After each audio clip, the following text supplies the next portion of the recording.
The prophet Yesha'yahu, Isaiah chapter 17. This is a prophecy about Damascus. Damascus will soon stop being a city. It will become a heap of ruins. The cities of Aroer will be abandoned, given over to flocks lying down undisturbed. Ephraim will have no defenses.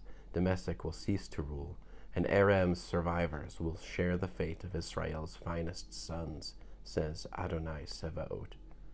When that day comes, Yaakov's glory will wane, and his full body grow thin, as when the harvester collects the standing grain, reaping the ears of grain with his arm. Yes, as when they glean the grain in the Rephaim valley.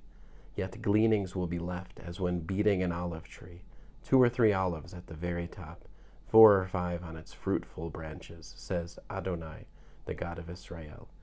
On that day a person will heed his Maker, and turn his eyes toward the Holy One of Israel.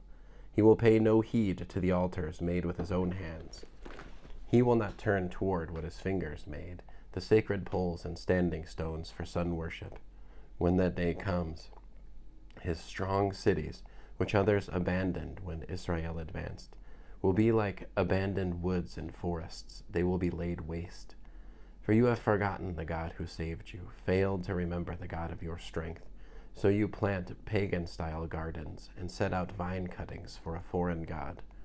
Though you make them grow on the day you plant them, and in the morning your seedlings flower, the crop will vanish the day disease comes, a day of incurable pain. Oh, the terror-stricken uproar of many peoples, roaring like the roar of the seas and the rushing about of nations, rushing and surging like wild, wild waters. Yes, the nations will roar like the mighty ocean, but he will rebuke them, and far will they flee, driven like chaff by a mountain wind, like whirling dust in advance of the storm. As evening falls, you can see the terror. Before sunrise, they have ceased to be. This is the lot of those who plunder us, the fate of those who prey on us. End of Isaiah chapter 17.